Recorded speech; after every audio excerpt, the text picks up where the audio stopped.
हाय नमस्ते। आप देख रहे हैं मसाला बैट्स। आज की ताज़ा तरीन खबरों में आपका स्वागत है। प्रधानमंत्री नरेंद्र मोदी ने बिहार के जमुई में एक विशाल जनसभा को संबोधित किया और इस दौरान उन्होंने इंडी गठबंधन और लालू यादव पर जोरदार हमला बोला है। उन्होंने कहा कि 2024 का चुनाव बिहार और देश के लिए महत्वपूर्ण है। ये चुनाव विकसित बिहार के सपने को पूरा करने वाला है। उन्होंने कहा कि ये चुनावी सभा विजय सभा है। जमुई, नवादा, मुंगेर, बांका के साथ बिहार की 40 सीटें एनडीए के खाते में आपका देने का निर्णय, मैं इस निर्णय का स्वागत करता हूं। पूरा बिहार कह रहा है कि फिर एक बार लोगों ने आवाज लगाई, मोदी सरकार। पीएम मोदी ने आगे कहा, बिहार की धरती स्वतंत्रता की लड़ाई में आज़ादी के बाद निर्माण में अहम भूमिका निभाई है, पर अफसोस बिहार को पूर्व की सरकारों ने दलदल में ढकेल दिया। एनडीए सरकार ने बिहार को दलदल से निकालने का काम किया है। नीतीश बाबू के राज्य में बिहार तेजी से विकसित हुआ है। ये चुनाव विकसित बिहार के सपनों का चुनाव है, इसलिए 2024 का चुनाव बिहार और देश के लिए महत्वपूर्ण है। ये चुनाव विकसित बिहार के सपने को पूरा करने वाला है। ये चुनाव देश को विकसित बनाने का है। उन्होंने कहा, बीजेपी और एनडीए का एक ही लक्ष्य है, विकसित भारत का निर्माण, खुशहाल बिहार का निर्माण। कांग्रेस के जमाने में देश को कमजोर माना जाता था। जो आटा के लिए तरस रहे थे उन पर आतंकी हमला कर चले जाते थे और ये लोग दूसरे देश के पास शिकायत लेकर जाते थे। मोदी ने कहा कि ये नहीं चलेगा। आज का भारत महान पाटलिपुत्र और मगध वाला भारत है और चंद्रगुप्त मौर्य वाला भारत है। आज का भारत घर में घुस कर मारता है। केवल 10 वर्षों में ही भारत की साख व हैसियत बढ़ी हुई है, जिसका परिणाम आज भारत अर्थव्यवस्था में 5वें स्थान पर काबिज है। जहां दुनिया भर के देश चंद्रमा पर जाने की सोच रहे थे, वहां हमारा चंद्रयान चंद्रमा के उस हिस्से में उतरा जहां कोई नहीं जा सकता है। पीएम मोदी कहते हैं, अब G20 शिखर सम्मेलन में भारत की चर्चा होती है। इसके बाद पीएम ने जनता से पूछा कि ऐसा कौन किया। लोगों ने मोदी मोदी कहा। पीएम ने कहा कि आपका जवाब गलत है। कहा कि इस सफलता का हकदार आप हैं, सारे देशवासी हैं। आपके एक वोट की ताकत की बदौलत ये सब संभव हुआ है। भारत के साथ साथ बिहार कैसे बदल रहा है वो जमुई में भी देखकर समझ सकते हैं। पीएम ने विपक्ष गठबंधन को तंज कसते हुए कहा कि आरजेडी और कांग्रेस के राज में जंगल राज था। सरकार की योजनाएं जमीन पर नहीं पहुंच पाती थी। पहले जमुई नक्सलियों की गिरफ्तार में था, आज जमुई विकास की रफ्तार पकड़ रहा। पूरे बिहार में एक्सप्रेसवे पर 1 लाख करोड़ खर्च किया जा रहा है। राजद पर हमला करते हुए उन्होंने कहा कि पूर्व की सरकार में जो लोग रेलवे में भर्ती के लिए गरीबों की जमीन लिखवा ली, वो गरीबों का कितना ख्याल रखेंगे। नीतीश बाबू भी रेल मंत्री थे, लेकिन इनके ऊपर कोई भी शिकायत का दाग नहीं लगा है। आइए एक नजर वीडियो पर भी डालते हैं। बिहार के जमुई में प्रधानमंत्री नरेंद्र मोदी ने रेलवे भर्ती का जिक्र कर दिया। अपने 10 साल के कार्यकाल का हिसाब तो नहीं दिया, लेकिन लालू प्रसाद यादव के समय कथित घोटाले की बात कर वे इसकी खानापूर्ति कर गए। रेलवे भर्ती एक ऐसा मुद्दा है जिस पर युवा कुछ ठोस सुनना चाहते हैं। 10 साल में रेलवे में कितनी नौकरियां दी गईं, कितनी भर्तियां आईं और आने वाले समय में भर्तियों का भविष्य क्या होगा, यह एक ऐसा मुद्दा है जिसे लेकर विपक्ष ने काफी मेहनत की और हर समय इसे अग्रिम मोर्चे पर रखा। संसद में सवाल पूछकर आंकड़े निकाले तो कई सारी प्रेस कॉन्फ्रेंस की। मोदी राज में रेलवे की बहाली को लेकर कई बड़े आंदोलन हुए, लेकिन उन सब स्मृतियों को पीछे धकेलते हुए प्रधानमंत्री 2004 से 9 के बीच लालू यादव के समय कथित भर्ती घोटाले की बात करने लग गए। याद कीजिए, रेलवे में भर्ती के नाम पर जो लोग गरीब युवाओं से जमीन लिखवा लें, वो बिहार के युवाओं का कभी भला नहीं कर सकते। रेल मंत्री हमारे नीतीश बाबू भी थे।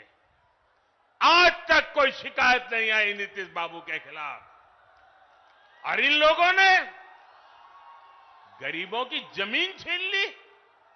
क्या वाकई प्रधानमंत्री नरेंद्र मोदी रेलवे की भर्तियों को लेकर युवाओं के बीच गंभीर बहस करना चाहते हैं? लालू प्रसाद यादव के समय की याद दिलाते हुए उन्हें याद नहीं रहा कि उनके 10 साल में युवाओं को रेलवे की भर्तियों से क्या मिला। भर्ती घोटाले की बात कर रहे हैं तो क्या प्रधानमंत्री को पता नहीं कि आज भी यह प्रक्रिया नहीं रुकी है, उनके 10 साल में भी बंद नहीं हुई। अभी हाल में यूपी में पुलिस भर्ती परीक्षा रद्द करनी पड़ी, जिसके लिए 50 लाख छात्रों ने आवेदन किया था। हम रेलवे भर्ती की ही बात करते हैं। बिहार के युवा रेलवे की भर्ती पर कुछ ज्यादा सुनना चाहते होंगे और केंद्र सरकार का रिकॉर्ड देखना चाहते होंगे कि मोदी सरकार का रिकॉर्ड यूपीए की सरकार से कितना बेहतर है। प्रधानमंत्री मोदी को शायद यह याद नहीं रहा होगा कि इसी साल पटना में रेलवे की भर्ती को लेकर आंदोलन हुआ। बहुत से छात्र सड़क पर उतर आए और असिस्टेंट लोको पायलट की भर्ती की संख्या बढ़ाने की मांग करने लगे। रेलवे रनिंग स्टाफ एसोसिएशन ने भी रेलवे बोर्ड को पत्र लिखा कि रेल चालकों की वैकेंसी 16,373 है, मगर विज्ञापन केवल 5,696 का ही निकला। छात्र इसे लेकर आंदोलन करने लगे। मोदी राज में इस तरह के कई आंदोलन हुए हैं और जब भी हुए हैं तब प्रधानमंत्री की तरफ से कोई भी ठोस आश्वासन या बयान नहीं आया। 10 साल में मोदी राज में रेलवे में कितनी भर्तियां हुई, इसका रिकॉर्ड तो प्रधानमंत्री के पास होगा, होना भी चाहिए। तो क्यों नहीं भाजपा उसका प्रचार करती है, क्यों नहीं बताती कि मोदी के दौर में ज्यादा नौकरियां दी गईं। जमुई रैली से पहले तेजस्वी यादव ने ट्वीट कर पूछा भी था कि आशा है प्रधानमंत्री बताएंगे कि जमुई के कितने युवाओं को 10 साल में रोजगार मिला है, मगर प्रधानमंत्री नीतीश बाबू और लालू यादव के राज का जिक्र कर निकल गए। एक दो लाइन में किसी घोटाले की बात कर निकल जाने का कोई मतलब नहीं। नौकरी पर बात करनी है तो ठीक से कीजिए। अभी 2 अप्रैल को कांग्रेस अध्यक्ष मल्लिकार्जुन खड़गे ने ट्वीट किया था और रेलवे से जुड़े 7 सवाल प्रधानमंत्री मोदी से किए थे। पहला सवाल नौकरी को लेकर ही था। खड़गे ने पूछा कि अभी तक रेलवे में 3 लाख खाली पद क्यों नहीं भरे हैं? क्या भाजपा उन SC, ST, OBC और आर्थिक रूप से कमजोर EWS वर्ग के लोगों के खिलाफ है जो भारत के सबसे बड़े पब्लिक सेक्टर एम्प्लॉयर में आरक्षण का लाभ उठाने से वंचित रह गए?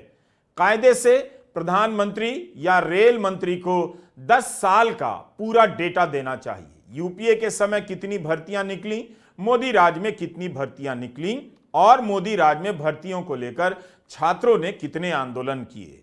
मोदी सरकार ने खुद संसद में बताया है कि 2014 से 2022 के बीच रेलवे ने 3,50,204 लोगों को ही नौकरी दी है। रेल मंत्री अश्विनी वैष्णव का यह राज्यसभा में दिया गया जवाब है। यह तो रिकॉर्ड है रेलवे में भर्ती का। यह उस संस्था का हाल है जो देश में सबसे अधिक नौकरी देने वाली मानी जाती है। उस संस्था ने मोदी राज के 8 साल में केवल 3.5 लाख नौकरियां दी। यह खबर याद कीजिए जरा, 2017 की है। तब पीयूष गोयल रेल मंत्री थे और उन्होंने वर्ल्ड इकोनॉमिक फोरम में बयान दे दिया कि रेलवे के इकोसिस्टम में 1 साल में 10 लाख नौकरियां दी जा सकती हैं। गोयल अब रेल मंत्री नहीं है, मगर 1 साल में 10 लाख नौकरियां देने के उनके वादे या हिसाब का क्या हुआ पता नहीं। हेडलाइन उस समय छप गई और छप कर खो गई। प्रधानमंत्री को कायदे से इन्हीं से पूछकर बताना चाहिए कि किस इकोसिस्टम से और किस हिसाब से उन्होंने बताया था कि रेलवे के इकोसिस्टम से 10 लाख नौकरियां 1 साल में दी जा सकती हैं, तो कितनी दी गई होंगी? पूछिए तो, आप भी पूछिए मोदी सरकार के किस साल में 1 साल के भीतर 10 लाख नौकरियां पैदा हुई हैं। प्रधानमंत्री मोदी अपना रिकॉर्ड नहीं बताते हैं। उन्हें पता है कि बिहार का युवा रेलवे की नौकरियों पर सुनना चाहता है, तो लालू यादव के समय के कथित घोटाले का जिक्र करने लग गए। हमने जनवरी के वीडियो में मौजूदा रेल मंत्री का एक बयान दिखाया था। उसमें वो कह रहे हैं कि हमने 1.5 लाख नौकरियां देने का काम किया है। एक रेल मंत्री 10 लाख की बात करके चले गए, एक रेल मंत्री 1.5 लाख नौकरी देने की बात कर रहे हैं। मीडिया में रेलवे के एक जोनल मैनेजर ने बयान दिया, अनिल कुमार खंडेलवाल का यह बयान है। वे कह रहे हैं कि यह भ्रांति है कि रेलवे लोको पायलट की हजारों वैकेंसी खाली है, ऐसा नहीं है। खंडेलवाल ने तब यह भी कहा था जनवरी में कि पहले रेलवे 3 या 4 साल में वैकेंसी निकालती थी, अब हर साल निकालती है। 3-4 साल पहले भी तो सरकार मोदी की ही थी। जनवरी में पटना में छात्र नाराज थे कि 6 साल बाद सहायक लोको पायलट की भर्ती निकली है, मगर सीटें कम हो गई। समय समय पर रेलवे की भर्ती को लेकर विपक्ष ने शानदार भूमिका निभाई। संसद में सवाल पूछकर खाली सीटों की संख्या को प्रचारित किया, सरकार पर भर्तियों के लिए दबाव बनाया। सीपीएम के राज्यसभा सांसद जॉन ब्रिटास और इंडियन मुस्लिम लीग के राज्यसभा सांसद अब्दुल वहाब ने रेल भर्तियों को लेकर कई सवाल किए। राज्यसभा में भाजपा सांसद सुशील मोदी ने भी रेलवे की भर्तियों को लेकर सवाल किया है। राज्यसभा सांसद जॉन ब्रिटास ने 11 अगस्त 2023 को रेल मंत्री से सवाल किया कि देश भर में रेलवे में श्रेणीवार कुल स्वीकृत पदों और रिक्तियों की संख्या कितनी है। इसके जवाब में मंत्री जी जानकारी देते हैं कि 11 अगस्त 2023 राज्यसभा का यह जवाब है कि रेलवे की अलग अलग इकाइयों में राजपत्रित श्रेणी के कुल 18,848 पद स्वीकृत हैं। इनमें से 2,680 पद खाली हैं, यानी 14% से अधिक पद खाली हैं। और राजपत्रित पदों की भी यही हालत है। कुल स्वीकृत 14,63,000 पदों में से 2,61,000 से भी ज्यादा पद खाली हैं, करीब 18% पद खाली हैं। इसी तरह 11 अगस्त 2023 को इंडियन यूनियन मुस्लिम लीग के राज्यसभा सांसद अब्दुल वहाब सवाल करते हैं कि विगत 2 वर्षों के दौरान भारतीय रेलवे में कितनी रिक्तियां रिपोर्ट की गईं और संविदात्मक और स्थायी दोनों पदों पर जोनवार कितनी रिक्तियां हैं। इसके जवाब में रेल मंत्री बताते हैं कि 1 अप्रैल 2021 को 2,93,000 से अधिक पद खाली थे।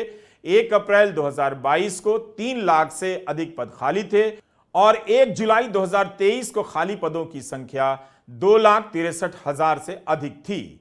1 अप्रैल 2014 से 30 जून 2023 तक 9 वर्षों की अवधि में 4,86,034 उम्मीदवारों को पैनलबद्ध किया गया है। हाल ही में 1,39,050 उम्मीदवारों को पैनलबद्ध करने के लिए लगभग 2.25 करोड़ से अधिक उम्मीदवारों के कंप्यूटर आधारित परीक्षा आयोजित करके एक विशाल भर्ती प्रक्रिया पूरी की गई। यह जनवरी के प्रोग्राम में हमने आपको बताया था। नौकरी की बहस ठीक से होनी चाहिए, मगर यह बहस आधी अधूरी होकर रह जाती है। भारत जितना ढिंढोरा पीट रहा है कि उसकी अर्थव्यवस्था तूफानी गति से बढ़ रही है, लेकिन इसी के साथ दुनिया भर में इन दावों की कड़ाई से जांच भी होने लगी है। 4 अप्रैल के वॉल स्ट्रीट जर्नल में विभूति अग्रवाल और शैन ली की यह रिपोर्ट सरकार शायद पसंद ना करे और ना स्वीकार करे, मगर इसमें दिखाया गया है कि भारत में नौकरी की क्वालिटी का हाल बहुत बुरा है। शहरी क्षेत्र में रोजगार बढ़ा है, मगर ज्यादातर कम सैलरी वाली नौकरियां आई हैं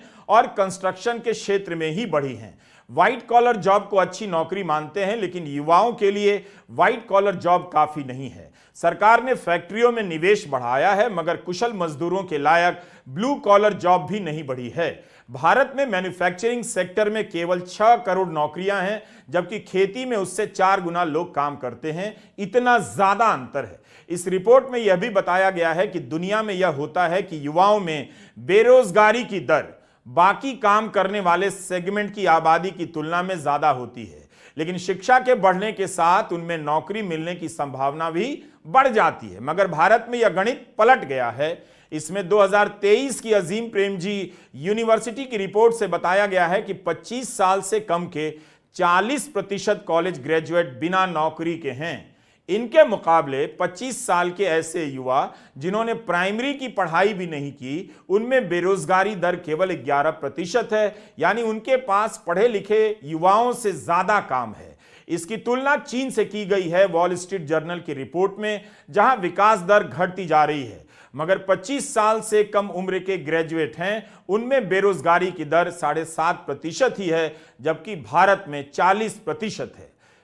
So in order to save this situation, save the country and the lives of the people, there have been systematic assaults on the rights of the working people. There has been complete erosion of the living standards of the people. The last 10 years have not seen an increase in the real wages in the country. There is an unprecedentedly high level of unemployment and price rise that continues to eat into the meager earnings of the people. The net result is that the purchasing power in the hands of the people has fallen to a record low, and the amassment of wealth of the rich has grown to a record level again. This widening of inequalities, this imposition of a misery on the lives of the people, this has to change. Bharat ने पिछले 10 साल में विपक्ष ने नौकरी का सवाल उठाया, लेकिन सारी बहस अखबारों के संपादकीय पन्नों के विश्लेषण में सिमट कर रह गई। विपक्ष ने अपने मैनिफेस्टो में रोजगार के वादे किए हैं और इस सवाल को बड़ा किया है, लेकिन बीजेपी ने कभी उन दावों का ठीक से काउंटर कर अपनी कामयाबी का पारदर्शी और ठोस आंकड़ा नहीं दिया। वॉल स्ट्रीट जर्नल अमेरिका का अखबार है, मगर जो बात इस अखबार ने कही है वही बात भारत के अर्थशास्त्री और कई पत्रकार स्थानीय तौर पर यहां के समाचार पत्रों में लिख चुके हैं। बस लोगों तक उनकी बात किसी तरह नहीं पहुंची। भारत सरकार के पीरियोडिक लेबर फोर्स सर्वे का ही आंकड़ा है कि जो कॉलेज ग्रेजुएट हैं उनमें जुलाई 2022 और जून 2023 के बीच बेरोजगारी दर 13.4% थी। यह पहले के साल में 14.9% थी, यानी थोड़ा सा सुधार हुआ। इसके बाद भी हालत इतनी खराब है। यह आंकड़ा स्नातक की डिग्री वाले युवाओं का है। अगर बीए की पढ़ाई करने वाले युवाओं में बेरोजगारी इतनी भयावह है तो वे कर क्या रहे हैं? यही नहीं, आईआईटी बॉम्बे से भी खबर आ रही है कि कैंपस से नौकरी नहीं मिल रही, बुलाने पर भी कंपनियां नहीं आ रही। तो इसका मतलब है टाइम खराब चल रहा है। युवा भले अपना वोट किसी और मुद्दे पर डाल रहे हैं या पता नहीं उनके लिए यह मुद्दा है भी या नहीं, मगर रोजगार की हालत खराब है। जब आईआईटी बॉम्बे में नौकरी नहीं मिल रही है तब आप सोचिए क्या हालत होगी। हिंदुस्तान टाइम्स के नीरज पंडित ने रिपोर्ट फाइल की है कि आईआईटी बॉम्बे में इस साल प्लेसमेंट के लिए 2000 छात्रों ने पंजीकरण कराया। आमतौर पर प्लेसमेंट का सीजन दिसंबर से फरवरी तक चलता है, लेकिन अप्रैल आ गया मगर अभी तक 712 छात्रों को नौकरी नहीं मिली है। यह आंकड़ा करीब 36% है। पिछले साल 33% छात्रों को कैंपस से नौकरी नहीं मिली थी। यहां तक कि जिस कंप्यूटर इंजीनियरिंग ब्रांच में सभी को नौकरियां मिल जाती थीं, मगर इस ब्रांच में भी 100% प्लेसमेंट अभी तक नहीं हुआ। यह पहली बार हुआ है। यही नहीं, एक दूसरी रिपोर्ट आई है, आईटी सेक्टर के व्हाइट कॉलर जॉब में भी भर्तियां कम हो रही हैं। इसका एक कारण आर्टिफिशियल इंटेलिजेंस भी है। दुनिया भर के साथ साथ भारत में भी इसका असर देखने को मिल रहा है। आईटी सेक्टर में भर्तियों का आंकड़ा इकट्ठा करने वाली संस्था फाउंडेट ने बताया है कि 2022 के मुकाबले 2023 में हार्डवेयर और सॉफ्टवेयर नौकरियों के विज्ञापन घट गए, 5% कम हो गए। ऑनलाइन हायरिंग में 18% की कमी आ गई। अगर इस बात से आप दुखी हैं तो भारत के मुख्य आर्थिक सलाहकार के बयान से सुखी होने का शानदार अवसर आपको प्रदान कर रहा हूं। इनका नाम है वी अनंता नागेश्वरन। जनाब नागेश्वरन कहते हैं, सरकार बेरोजगारी पर कुछ नहीं कर सकती है। सरकार सारे सामाजिक और आर्थिक मुद्दों का हल नहीं कर सकती, जैसे बेरोजगारी। यह सोचना गलत है कि सरकार दखल देकर हर चुनौती को दूर कर सकती है। बेरोजगारी जैसे मुद्दों के कारणों का पता लगाना आसान है, मगर इसका उपचार मुश्किल है। अंतर्राष्ट्रीय श्रम संगठन आईएलओ और मानव विकास संस्थान ने एक रिपोर्ट जारी की है। इस रिपोर्ट का नाम है इंडिया अनएम्प्लॉयमेंट रिपोर्ट। इसमें बताया गया है कि भारत की जो बेरोजगार आबादी है उसमें से 83% युवा हैं। सन 2000 में जिनके पास इंटर तक की शिक्षा थी, बेरोजगार युवाओं में उनकी संख्या 35% थी। 2022 में यह आंकड़ा 65% तक पहुंच गया, यानी इंटर तक की शिक्षा वालों के बीच बेरोजगारी भयंकर बढ़ गई है। सरकार अपने आंकड़ों से कभी भी बेरोजगारी को स्वीकार नहीं करती है, लेकिन इंटरनेशनल लेबर ऑर्गेनाइजेशन के आंकड़े बेरोजगारी की भयावह तस्वीर पेश करते हैं। एक आंकड़ा हम जरूर बताना चाहेंगे। देश में इंटरनेशनल लेबर ऑर्गेनाइजेशन ने सर्वे किया है, उसमें आंकड़े हैं कि आज देश में बेरोजगारों में से 83% युवा है। पढ़े लिखे युवाओं में बेरोजगारी लगभग 65% है। ग्रामीण क्षेत्रों में सिर्फ 17.5% युवाओं के पास ही काम है। यानी भारत की आत्मा गांव में 82% युवा आज बेरोजगार हैं और मोदी जी इसके बारे में कोई काम नहीं किया।